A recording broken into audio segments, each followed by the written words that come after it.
Sadaqallahul azim. Baik, tuan-tuan perempuan muslimin rahmati oleh Allah, kita sambung kitab kita balik berkaitan dengan perkara-perkara sunat ketika kita ambil wudu. Dan kita masuk dalam bahagian yang muka surat 77 nombor 18. Kata pengarang rahimahullah ta'ala, nombor 18, menyelati anak-anak jari tangan, maka menyelati itu hukumnya wajib sekiranya diyakini air tidak rata kecuali dengan menyelati. Baik, perkara yang sunat lagi ketika kita ambil wudu adalah bila kita ambil wudu, menyelati, sama ada jari tangan ke, jari kaki kita ke, kawasan-kawasan hak dalam ni, maka sunat kita ni masukkan jari kita buat menyelati semua kawasan ni. Bila sunat, bila kita yakin bahawa ayak sudah pun kena semua kawasan tu, maknanya hang tak buat macam ni pun ayak dah kena. Tapi tujuan menyelati sebab apa? Sebab nak ambil pahala sunat. Tapi andai sekiranya kita yakin kawasan tu tak kena, contohnya ada apa, daun ke, ada apa ke, benda-benda yang menghalang, jadi manik penghalang kepada wudu kena, maka wajib kita buat jari-jari kita ni masukkan sampai hilang benda yang manik, yang menghalang tu, sampai ayak tu dia kena kat semua lokasi tangan ataupun kaki kita. Bila ayak tak kena, maka wajib. Bila ayak sudah diyakini kena, maka sunat kita ni untuk menyelati. Jadi kita pastikanlah, macam kita abang tadi hari tu tak ada benda-benda yang menghalang. Menghalang tu macam sisik ikan ke, menghalang tu macam minyak yang tebal ke, contoh minyak kereta, minyak motor kita baru tukar dan sebagainya, minyak-minyak yang tebal, benda-benda lain, liquid paper dan sebagainya yang menjadi penghalang di atas kulit, maka kita elakkan. Tu yang ke 18. 19, menggerakkan gerak cincin yang dipakai.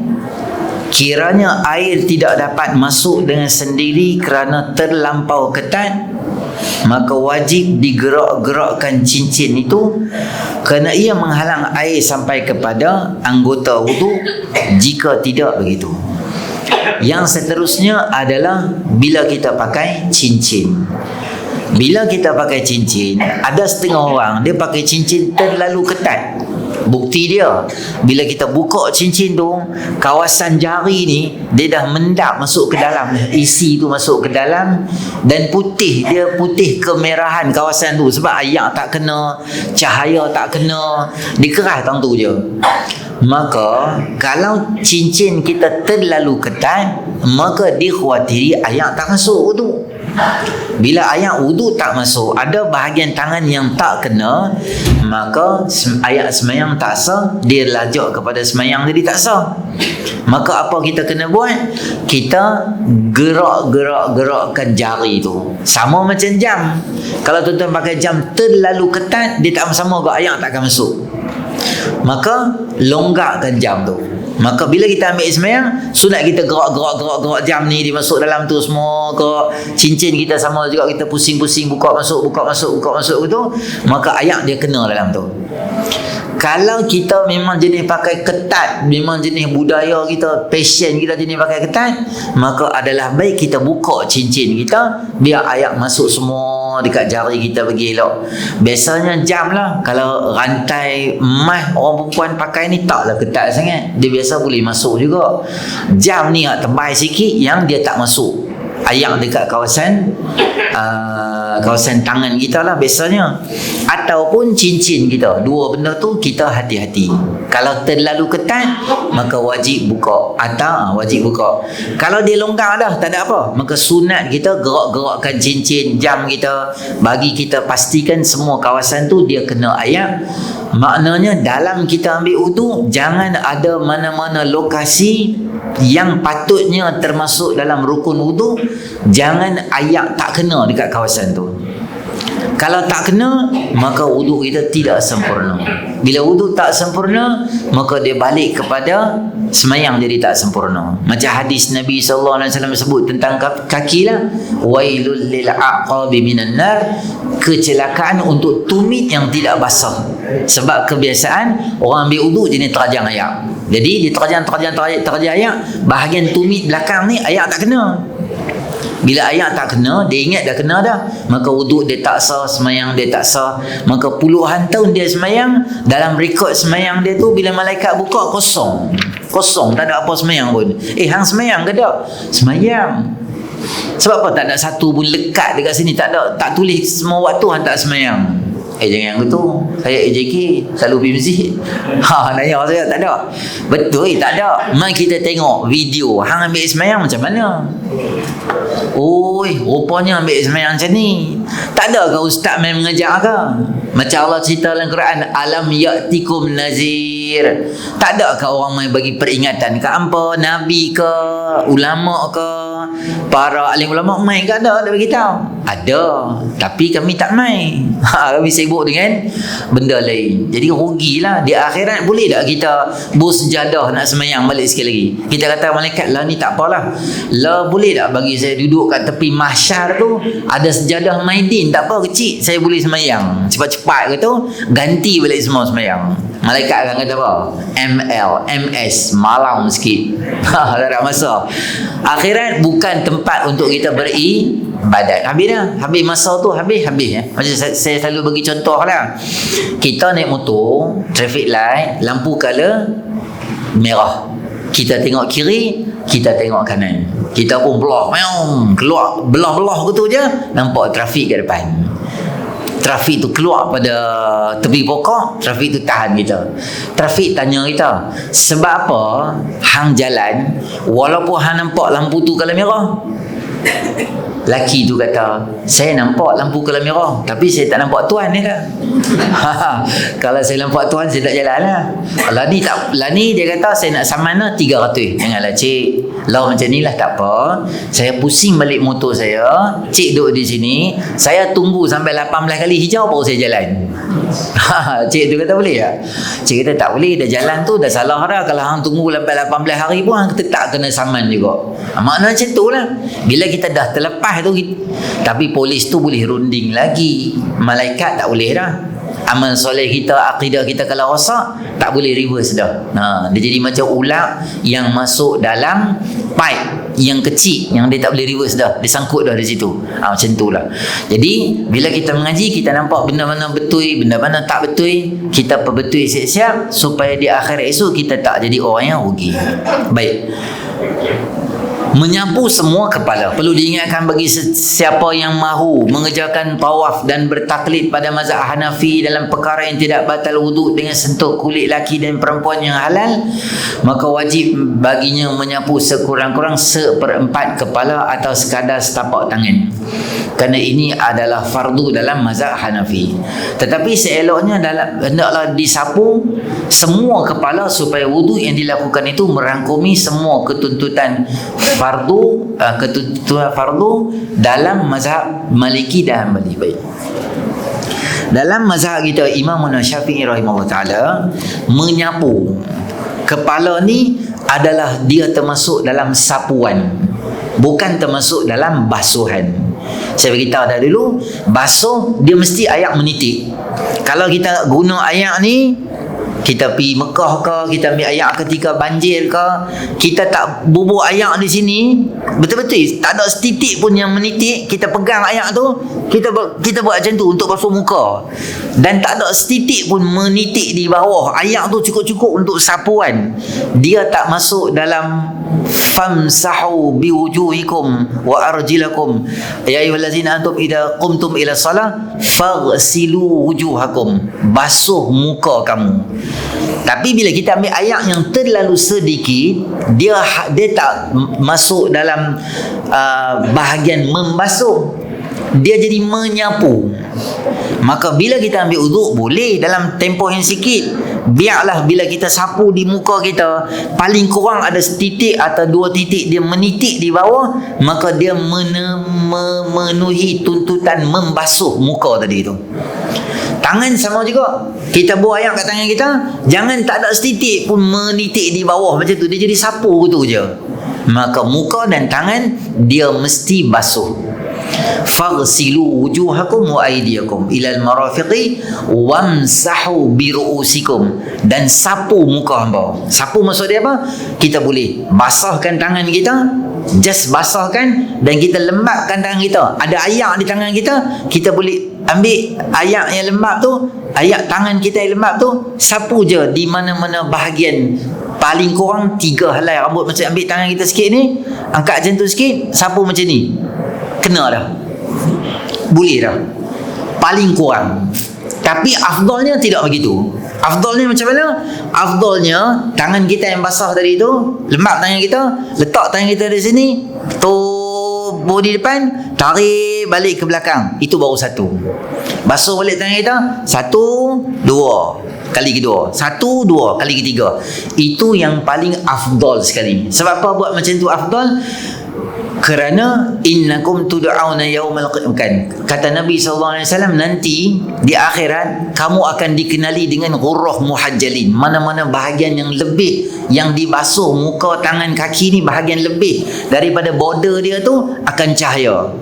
Faman istata'a an yutila ghurratahu falyaf'al. Siapa nak Allah beri cahaya lebih pada dia akhirat, maka basuhlah lebih daripada kawasan tu. Jadi paling kurang nak sah, kita ambil. Bila kita buat tu, emergency case. Contoh tuan-tuan dan perempuan lah, biasa pergi pasar raya, kita pun malas nak buka tudung dalam apa, nak pakai balik susah, angkat sikit je, bahagian nampak rambut tempat uduk perempuan tu, kita basuh sikit macam tu, adjust bagi tudung tu elok je. Satgi nak pakai lens senang, tak apa, ada cermin sebab dah waktu dah lambat dah nak semayang dah, kita basuh macam tu, kira boleh. Kalau kita duduk di rumah, tempat yang selesa, boleh kita ambil dengan cara afdal, maka gunakan kaedah yang paling baik untuk ambil semayang, basuhlah kawasan yang banyak. Walaupun air tu dia kena rambut, tapi Allah kata famsahu biru'usikum, basuh kepala hangpa.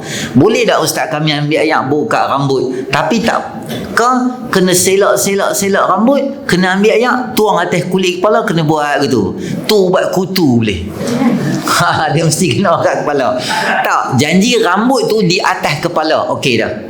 Yang tak boleh, rambut yang melepasi paras kepala. Contoh, rambut dia panjang, perempuan ke lelaki, rambut dia panjang ni, dia ambil air, dia sapu sini. Tak boleh. Dia luar daripada kulit kepala. Jadi apapun di atas kepala kita ni, semua kita boleh sapu dia. Kalau kita jenis rajin sapu depan macam tu je, cahaya kita esok ke akhirat jenis tajam tu lah. Malaikat kalau tengok geng-geng Pakistan ke apa, depa mazhab depa jenis basuh kepala penuh, depa jenis basuh penuh. Jadi kepala depa bercahaya, malaikat tahu yang ni Dhaka, orang Pakistan, orang Bangladesh. Hak jenis cahaya tajam macam unicorn tu, tahu dah ni geng-geng ni apa, pakai kuntak geng ni. Sebab dia ni tajam tu, cahaya macam torchlight lah. Malaikat tahu dah depa ni sebab geng mana. Jadi berlebihlah sikit basuh tu supaya kita dapat dikenali oleh Nabi SAW daripada kesan bila kita ni ambil uduk kita tu. Kita ni ada kemampuan air yang banyak. Walaupun kita ada kemampuan air yang banyak, jangan membazir. Maksudnya jangan ambil air, jangan ajak anak kita tak ada air tampak di kepala, tak ada air tampak di kepala gitu. Dia tak. Paling kurang kita sapu macam tu, itu dah terbaik dah dalam mazhab kita. Kecuali kata dia, kalaulah kita ni bertaklid dalam mazhab Imam Hanbali ketika tawaf. Bila mazhab Hanbali bersentuhan di antara laki dengan perempuan yang tidak bersyahwat, maka tidak membatalkan wudu. Orang laki dan perempuan yang bersentuhan, kita pakai mazhab tu masa kita tawaf lah, pergi umrah. Jadi bila kita nak pakai batai cara mazhab lain, maka kita ambil air semayang pun cara mazhab tu juga. Jadi mudahnya bila kita ambil air semayang, basuhlah kepala sepenuh-penuhnya. Itu yang paling terbaik sekali lah, paling afdal sekali. Lagipun kita memang duduk di Mekah, ketika tu tak ada urusan apa, kita memang fokus untuk beribadat sahaja.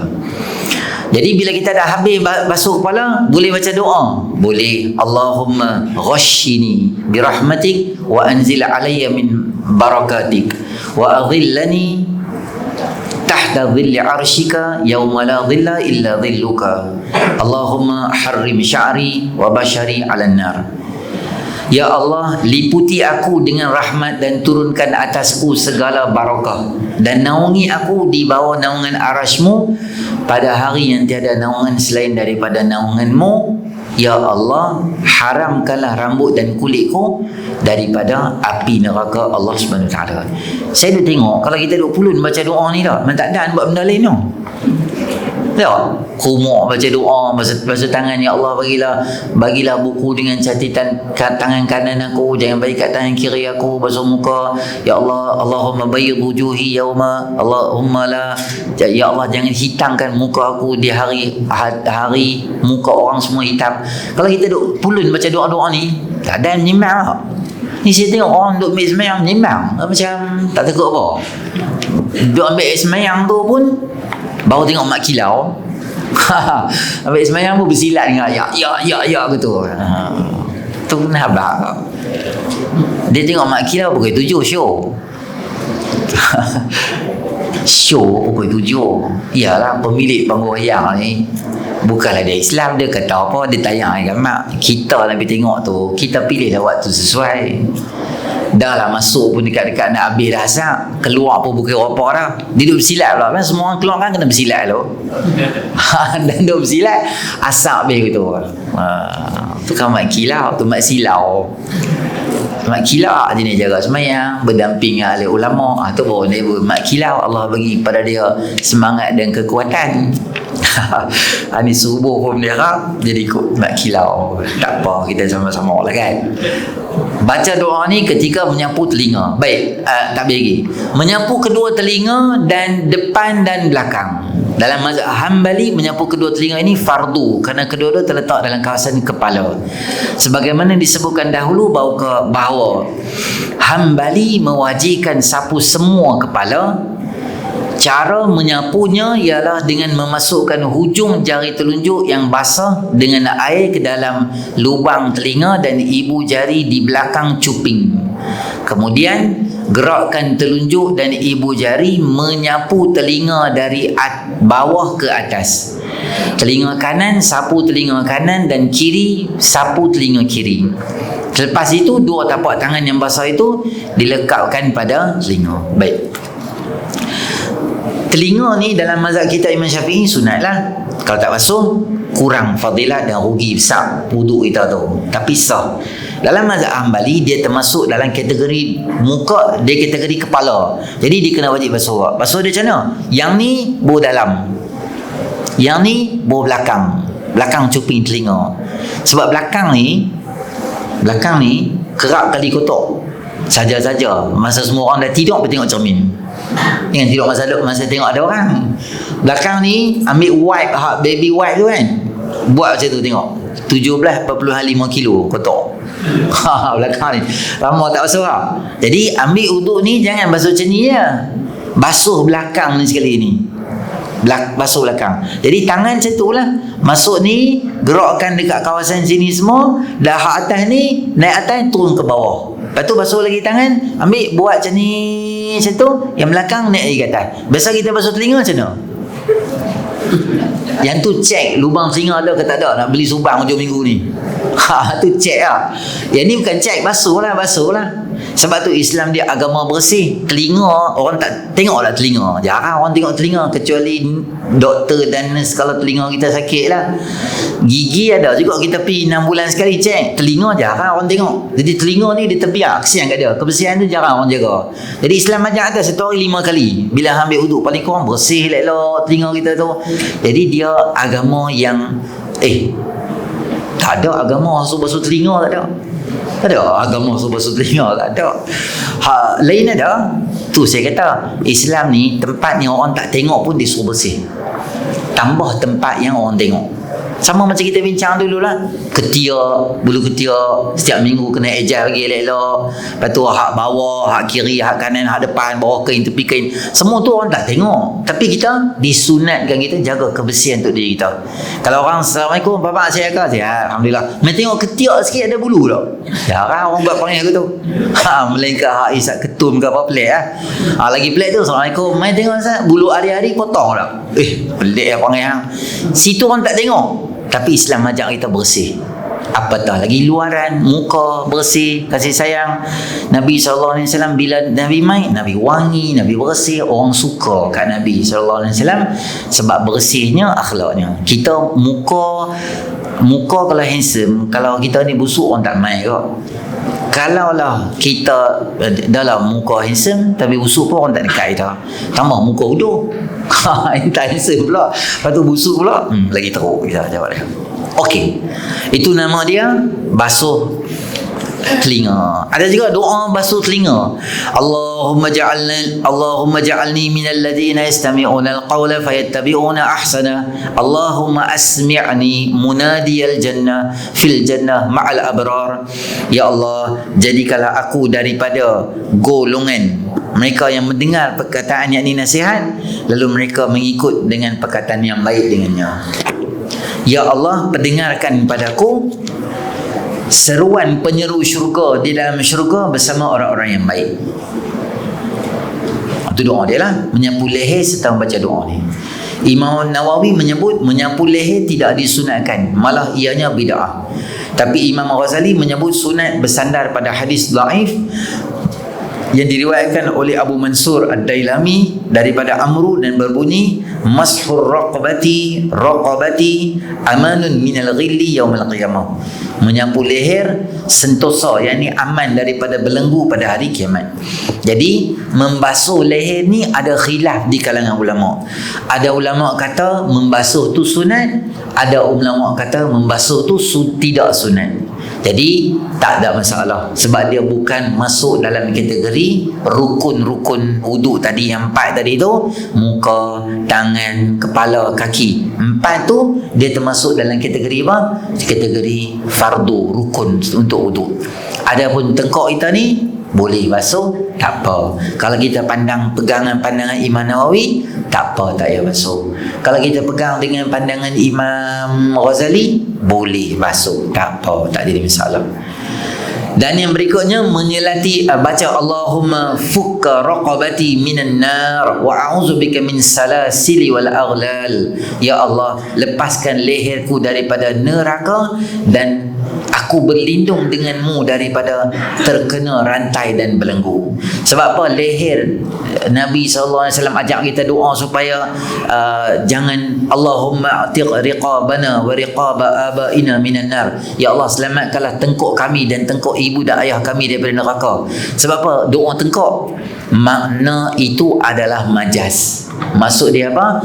Sebut tengkuk tapi yang kita nak adalah seluruh badan. Kerana jarang tengkok ni saja dia boleh ada dia seorang. Tengkok dia mesti ada dengan kepala, dan tengkok dia mesti sampuk dengan badan. Maknanya ada tengkok maksud dia hang hidup lah tu.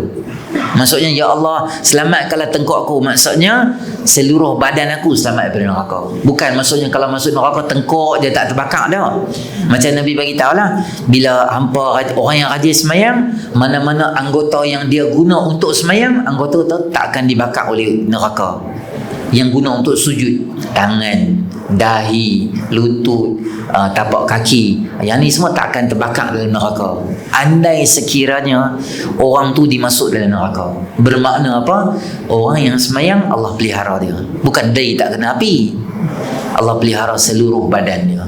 Itu sebagai majaz atau kata kiasan sahaja. menyelati anak jari kita abang tadi, maka menyelati itu wajib sekiranya dia yakini air tidak rata kecuali dengan menyelati. Dan doa ini dibaca semasa membasuh kaki kanan. Allahumma thabbit qadami ala siratil mustaqimi ma'a aqdami ibadika salihin. Ya Allah, tetapkanlah kaki hamba-Mu di atas titian sirat al-mustaqim bersama tapak kaki hamba-Mu yang soleh.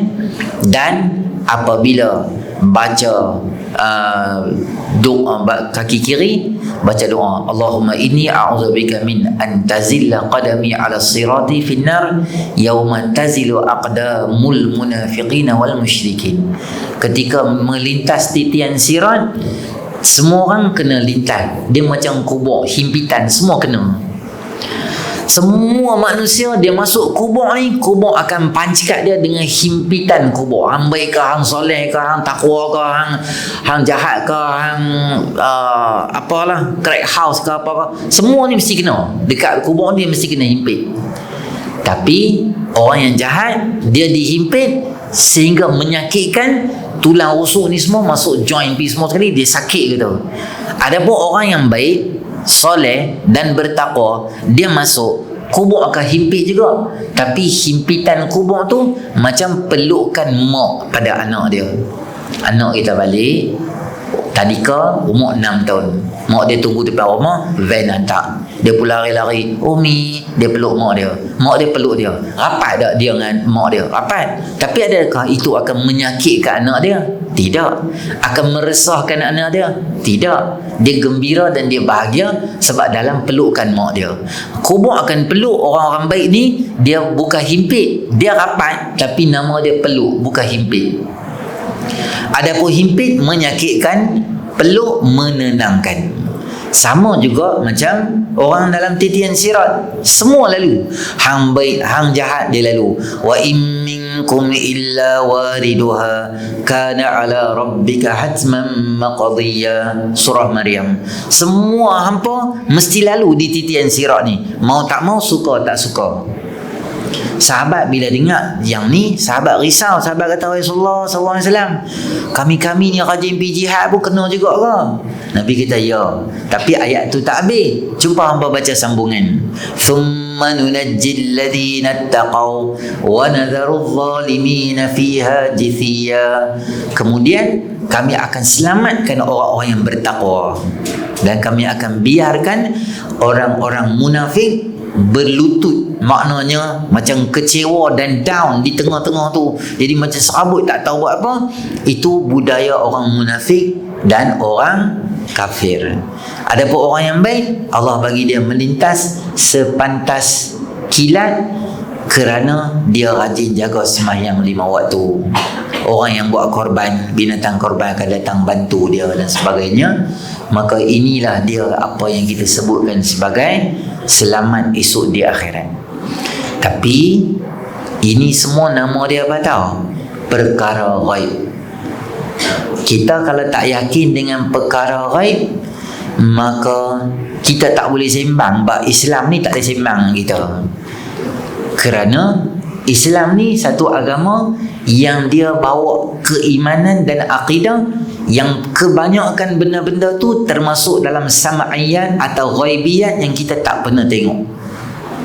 Neraka, syurga, Allah, Nabi, malaikat, Rasul, mizan, sirat, tu semua kita tak tengok. Jadi kita yakin.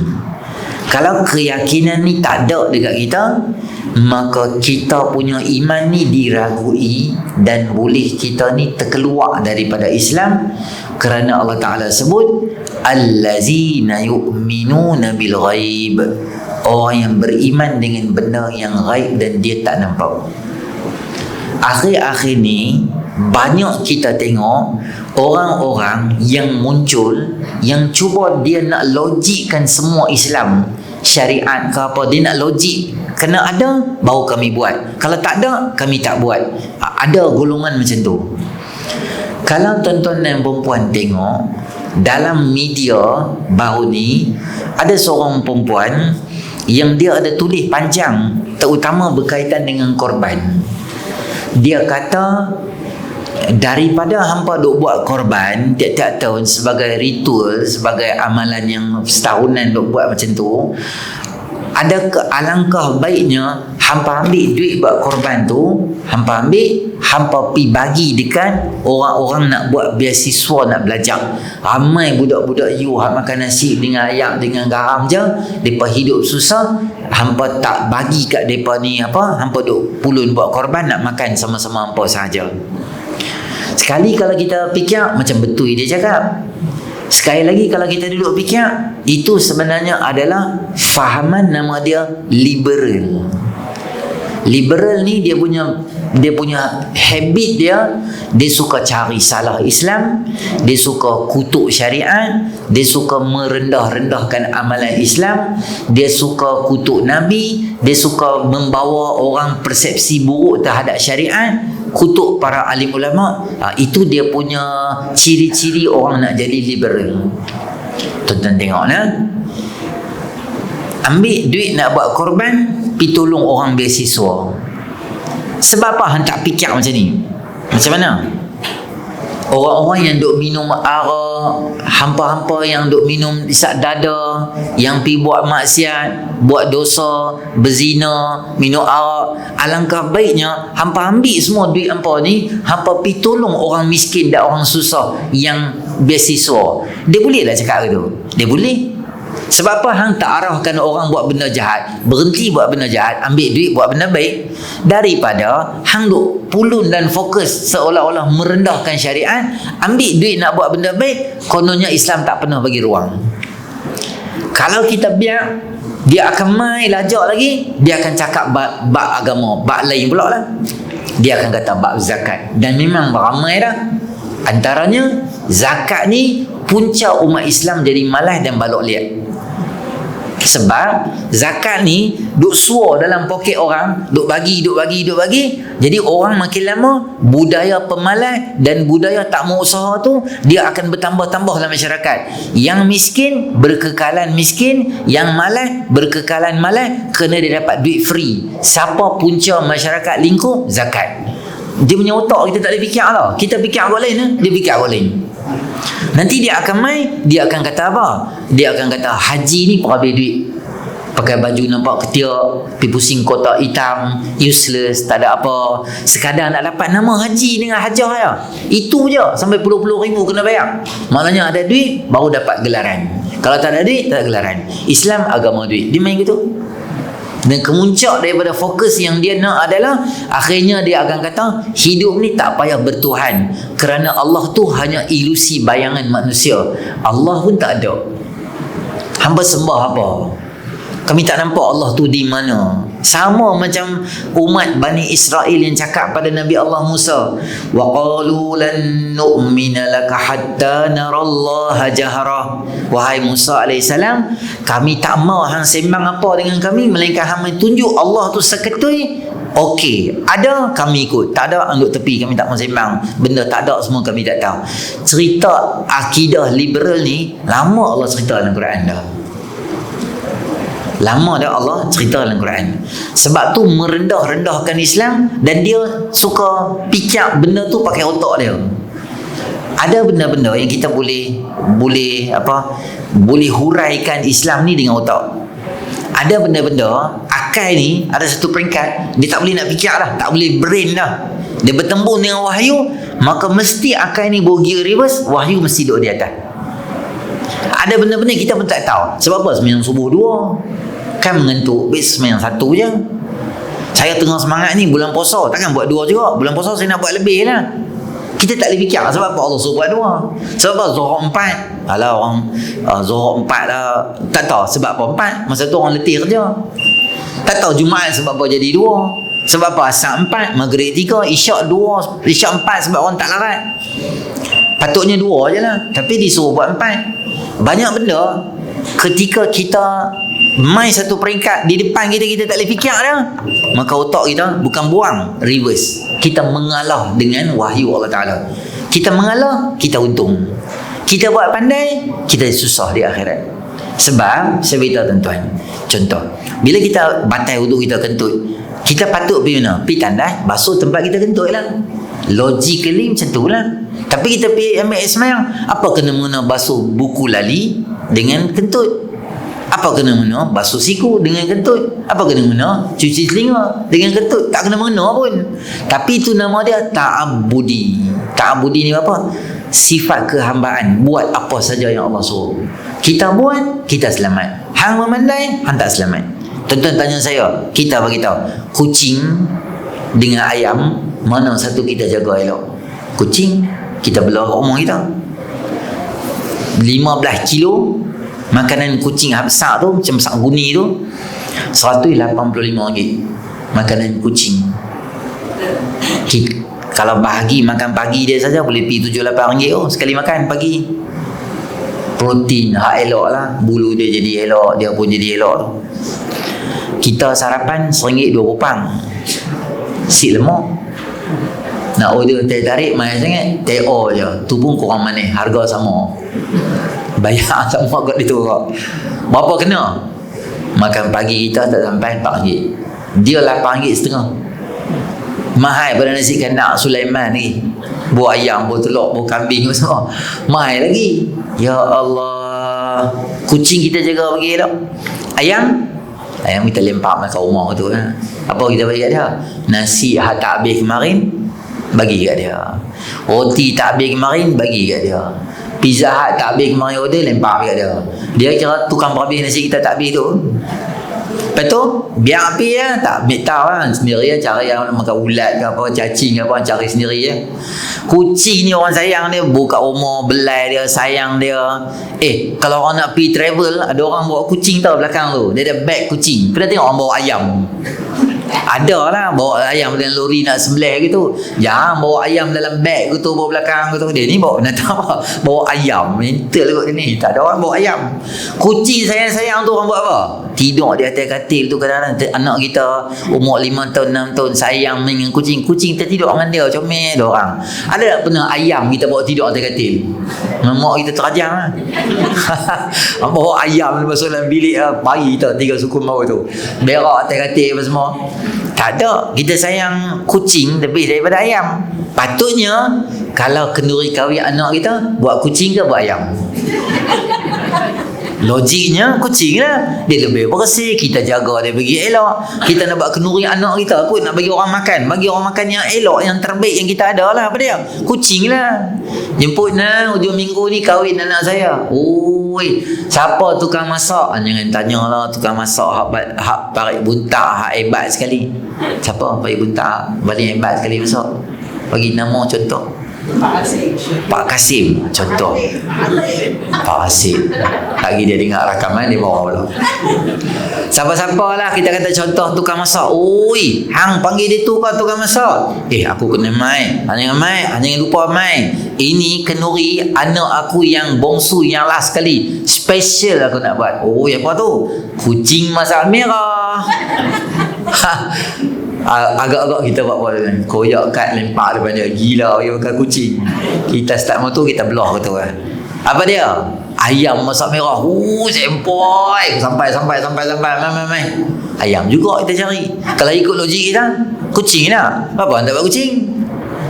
Ada benda dia akal tak boleh masuk campur dalam urusan agama. Sebab tu saya beritahu, kita macam ni senang. Allah kata kat kita kita ikut je itu walaupun nampak macam kita tak apa cerdik, tak ada benda tak cerdik pun. Allah suruh semua elok dia senang kita jangan melawan. Tak melawan senang. Saya bagi tahu tak melawan ni bukan manusia biasa. Nabi Ibrahim kalau universiti dia kelulusan apa? Kelulusan akidah, syariah, usul fiqh. Tu kelulusan dia. Nabi bidang agama lah. Tapi Allah kata kat dia apa? Wahai Ibrahim, buat Kaabah. Apa dia kata? Ada dia kata wahai Allah. Agak-agak lah. Saya bukan engineering, saya bukan pandai sangat nak soiling lah, boiling lah, apa tanah semua. Lagi tengah buat runtuh lah, tak tahu tu tanah payah ke, tanah apa ke, simen nak bancur banyak mana, pasiak banyak mana. Saya tak apa pandai lah, panggil orang lain lah. Ya Allah, saya Nabi kot. Tak, Nabi Ibrahim buat apa? Dia buat wa idh yarfa'u Ibrahimul qawa'ina minal baiti wa Ismail rabbana taqabbal minna innaka antas samiul alim. Ketika dia dengan anak dia bina asas untuk Kaabah, dia doa, ya Allah terimalah amalan yang kami buat ni ya Allah. Dia tak cakap banyak. Allah kata, wahai Ibrahim, hang lama tak dapat anak kan? Betul, dapat anak dah. Dapat. Ambil anak hang, ambil isteri hang, pergi tinggal kat padang pasir. Biwadin ghairi zi zar'in inda baitikal muharram.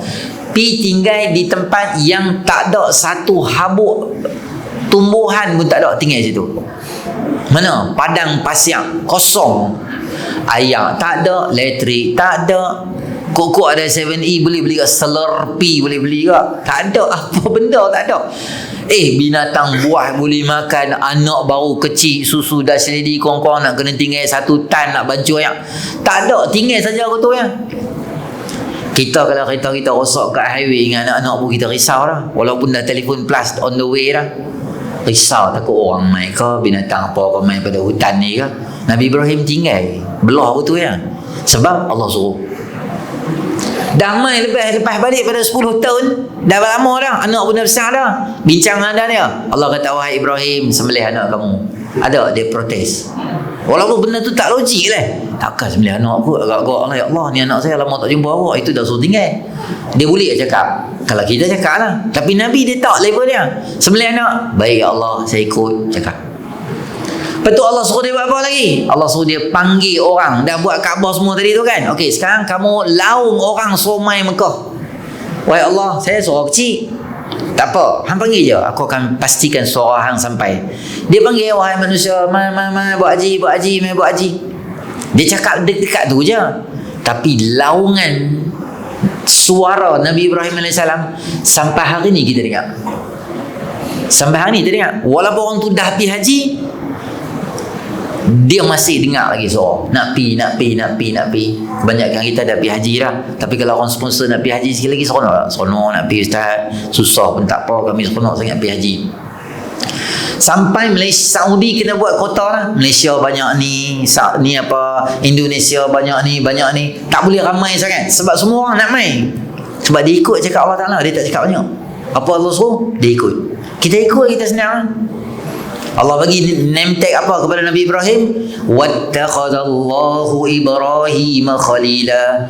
Allah jadikan Nabi Ibrahim ni teman atau hamba yang sangat rapat dengan Allah Subhanahu Wa Taala. Siapa? Ibrahim AS. Nabi Nuh AS lagi pelik. Wahai Nuh, buat kapal. Saya tak pandai ya Allah buat kapal kot.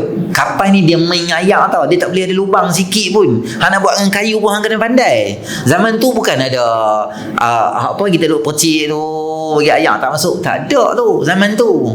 Tapi Nabi Ibrahim buat tak? Nabi Nuh buat tak? Buat, dia ikut ya. Allah kata buat kapal. Bukan kapal kertas tau. Baling depan rumah masa hujan tu main dengan anak kita. Tu tak apa kapal kertas. Ni kapal ni nak bawa binatang, nak bawa orang ramai tak tu. Dia buat tak? Kan dia melawan. Dia kata saya bukan carpenter. Carpenter tak apalah, gergaji keruk-kerak. Saya Nabi. Tak, dia buat. Allah bagi dia selamat. Yang paling pelik lagi Nabi Musa AS, mak dia. Allah kata, wahai mak Nabi Musa, baling anak hang masuk dalam sungai. Dia kata, anak saya apa? Biar anak aku mati depan aku, geng Firaun bunuh, puas hati aku tengok anak aku mati. Kalau aku buang dalam sungai, aku tak tahu apa future anak aku jadi apa, aku tak tahu. Terbalik ke, ada orang jahat ambil ke, apa-apa tak tahu. Tapi dia yakin. Allah kata apa? Inna radduhu ilaiki wa ja'iluhu minal mursalin. Hambaling, aku akan pastikan dia kembali pada hang dan dia jadi Nabi. Mak Nabi Musa ni, walaupun nyawa anak dia tak kisah, dia baling. Sebab dia yakin dengan Allah. Kita hari ni tuan muslimin rahmati oleh Allah, kita yakin terang mana bila Allah suruh tu. Bila kita persoal hukum hakam korban, bila kutuk Islam lah, lepas seorang pula main, Islam yang tu lah, mencarut kat Islam lah, mencarut kat Nabi lah. La ilaha illallah. Padahal kat akhirat esok hang kata yang nak tolong hang kat akhirat siapa dia? Bukan hang, semua ahli mahsyar pergi jumpa Nabi SAW nak minta tolong. Macam tu dia muncul. Buat lawak pun tak tahu segala konten nak buat lawak apa, buat ikut dan gitu je. Lawak pasal agama, lawak pasal arak, lawak pasal insya-Allah. Semua benda kita sebut gitu.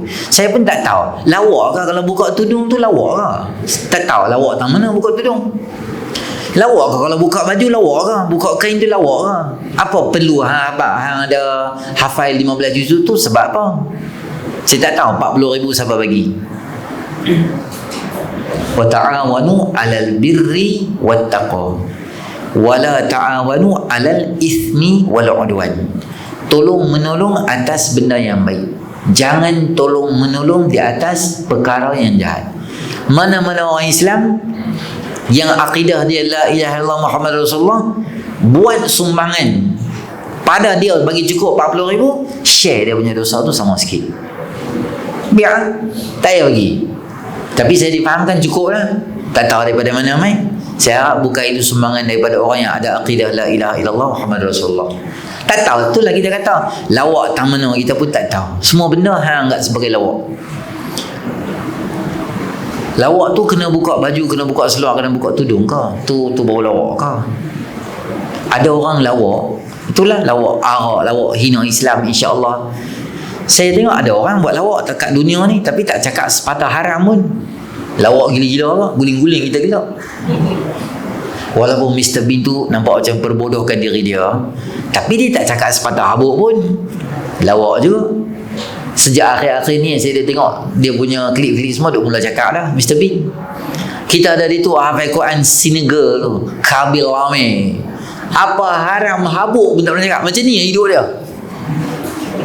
4 kali dia buat 100 juta followers. Gila kaya macam nak mampu dia kaya betul. Tak ada apa pun. Saya hafal Quran 30 juzuk. Hang 15 kan, dia 30. Okey, tak ada apa pun. Punya berlambak benda boleh buat lawak. Yang cari Islam buat lawak buat apa? Saya pun kadang-kadang duk fikir, sebab apa Nabi suruh baca Al-Kahfi akhir zaman? Kahfi kan ada 4 cerita. Cerita Ashabul Kahfi, cerita pemilik 2 kebun, cerita Nabi Musa dengan Nabi Khidir, cerita Zulkarnain. Kisah yang pertama, Ashabul Kahfi tu apa? Ialah beberapa orang pemuda yang lari masuk dalam gua selamatkan iman mereka sebab mereka tak mau sembah raja tu. Raja tu kata, hampa semua mesti sembah aku. Mereka kata, Rabbuna Rabbus samawati wal ard lan nad'a min dunihi ilaha. Tuhan kami Tuhan langit bumi, jangan harap kami nak sembah hang. Bunuh mereka pun lari. Masa mereka lari, ada seekor anjing follow mereka. Seekor anjing follow mereka. Mereka masuk dalam gua, mereka tengok anjing tu follow. Malah aku ambil tahu anjing lambat ni. Kita lari pergi kat dia, masuk dalam gua. Anjing tu, ni gua. Anjing tu duduk di depan gua tu. Tangan dia basitun zira'i. Kalau cerita dalam Kahfi dia duduk macam tu. Macam anjing dia duduk macam tu. Jadi orang tengok anjing ni seriau tengok dia. Depa lalu, staff dia lalu tong ni. Dalam ni kot. Tapi ada anjing. Risau aku tengok anjing ni. Tu kita belah. Depa tak ada dalam ni. Kalau ada orang belentak, kita abang raja tak ada orang. Dia belah. Dia belah. Anjing tu ada kan tu. Dalam Hayatul Haiwan Kubra, kitab, cerita, ulama bincang color anjing ni. Ada 6. Putih, hitam, koko. Putih ke kuning, putih, koko ke kuningan, hitam ke koko. 6 color ulama bincang. Sebab apa nak bincang color anjing ni? Dia bukan pemain watak utama dalam cerita. Dia bahasa kita mak belen ni tak penting pun. Dia tak ada pun. Dia pun selamat dah dalam ni. Dia ni tak ada kena mana. Sebab apa Allah mention dia dalam Quran? Penting sangat ke dia? Ya. Sebab dia jaga orang yang jaga akidah dia dalam ni. Dia menakutkan orang nak bunuh orang jaga akidah. Ini orang nak jaga. Ini orang nak jaga akidah. Ini mak belen biasa tak kena mena. Dia just menakutkan orang. Tapi dia mendapat satu perhatian dalam Quran. Kalau dia ni Allah mention dalam Quran, bayang betapa Allah jaga orang duduk dalam ni. Sebab akidah tu sangat penting. Sebab tu akhir zaman Nabi suruh kita baca Al-Kahfi. Sebab akidah tu duk ulang. Tak ada orang nak persendakan Islam, nak kata Nabi Muhammad khinzir lah, nak kata Islam tu khinzir lah, macam-macam lah, maki ikut dan gitu je. Maka ini satu benda yang sangat penting, yang kita jaga akidah kita. Sebab tu saya beritahu solusi untuk apa yang sedang berlaku dalam masyarakat kita sekarang ni. Ada petition ke apa kita tulis, jangan bantu duit-duit untuk apa guaman dan sebagainya untuk orang yang hina Islam. Dan yang ketiga, kita selalu baca Al-Kahfi. Dan terakhir saya nak bagi tahu, jangan tinggal baca Al-Kafirun setiap hari sebelum tidur. Hadis riwayat Imam Muslim, fa innaha bara'atun minasyirk, kerana dia akan menyelamatkan orang daripada syirik pada Allah Subhanahu Wa Taala. Tiap hari sebelum tidur baca qul a'udzu 3 qul. Qul Allah, qul falaq, qul nas kan 3 qul tu bukan kul. Ha tu pendek sangat. Bacalah qul Allah sampai habis lah. Lepas tu dah habis qul ya ayyuhal kafirun la. Jadikan ini bacaan terakhir sebelum tidur. Maksudnya nak cek WhatsApp ke apa ke telefon semua dah habis, semua selesai dah. Tutup hamnya wifi semua siap dah. Tutup telefon semua siap dah. Nak tidur. Apa dia? Qul ya ayyuhal kafirun la a'budu ma ta'budu wa la antum a'budu ma a'budu wa la ana a'budu ma a'budu wa la antum a'budu ma a'budu lakum dinukum waliy. Kira habis tu tidur tu. Jadikan dia bacaan terakhir sebelum kita tidur. Tiap-tiap hari sebelum tidur mengucap 2 kalimah syahadah. Takut apa, kadang-kadang ada pagi tu benda kita buat, kita boleh menyebabkan kita terkeluar daripada Islam. Kita kadang-kadang kita tak tahu istighfar dengan Allah, mengucap balik tiap hari. Itulah tuan-tuan, tu benda paling penting sekali. Akidah tak ada ni, memang tak ada harapan tu ya ke akhirat esok ni. Akhir ni dia akan main, nanti dia akan main lagi apa-apa kita tak tahu ya. Lagi gila semua nanti main, kemuncak gilanya Dajjal ni main. Yang tu lagi ujian yang besar. Takat kecil-kecil ni kalau kita tak boleh jaga lagi, dia akan besar. Rupanya banyak tempat lagi yang kita tak tahu. Tu tempat yang diviralkan lah, yang kita tahu. Rumah ketok tu, crack house tu. Rumah ketok hampir rumah Allah Ta'ala tak main. Tu pelik tau. Program-program tertutup, GLC ke swasta dan sebagainya. Banyak lagi program-program yang tak terviral lagi. Harapnya benda tu. Saya bukanlah tak heran hak perempuan tu cakap tu, heran juga. Cuma saya agak risau bila tengok komen-komen di bawah. Bukan sikit orang yang tak sokong dia. Maknanya ramai orang followers dia. Betul juga apa dia cakap tu. Apa salah dalam cakap-cakap dia. Maksudnya kita pun kena mula buat perubahan. Banyak ni bila bawah ni. Rupanya liberal ni ramai. Cuma dia bawah kapet, dia tak sedar. Bila seorang kawan dia kena serangan, semua muncul secara ramai itu. Moga-moga Allah pelihara kita daripada semua golongan-golongan liberal dan yang rosak akidah ni. Dan nanti insyaAllah kita tengok berdoa selepas daripada wudu. Dan kemudian kita akan tengok perkara makruh ketika wudu, perkara membatalkan wudu, menyapu khuf atau muza, kiraan masa, kemudian kita main mandi, tayamum, betul bawa buat sembahyang. Ni tak sembahyang lagi ni, bawa ambil wudu. Berapa lama ambil wudu ni? Tak setahun ambil wudu kan? Tak apa lah, bukan nak ambil SPM bagi wudu ni tak. Pelan-pelan lah. Okey, a'udzubillahi minasyaitonir rajim. Bismillahirrahmanirrahim. Alhamdulillahirabbil alamin, wassalatu wassalamu ala asyrafil anbiya'i wal mursalin wa ala alihi wa sahbihi ajma'in. Allahumma anfa'na bima 'allamtana wa 'allimna ma yanfa'una wa zidna ilma. Rabbana atina fid dunya hasanah wa fil akhirati hasanah wa qina 'adzabannar. Sallallahu ala sayyidina Muhammadin nabiyil ummi wa ala alihi wa sahbihi. Alhamdulillahirabbil alamin. Saya buat pengumuman lagi, kutipan 800,000 dalam saya rasa 180,000 ke 90, bawah pada 200,000 lagi lah. Ada tuan-tuan dan perempuan yang nak cari pahala di ujung-ujung, nak buat sumbangan, boleh juga insyaAllah bagi. Nak bank, saya tinggalkan iklan ni, nak bank in sini boleh, nak scan sini pun boleh. Boleh nak bagi cash ke apa-apa boleh. Sementara masih ada lagi ruang untuk pembinaan tu. Dah mula dah boiling tanah lah, apa-apa lah, semua dah mula dah, insyaAllah. Assalamualaikum warahmatullahi wabarakatuh.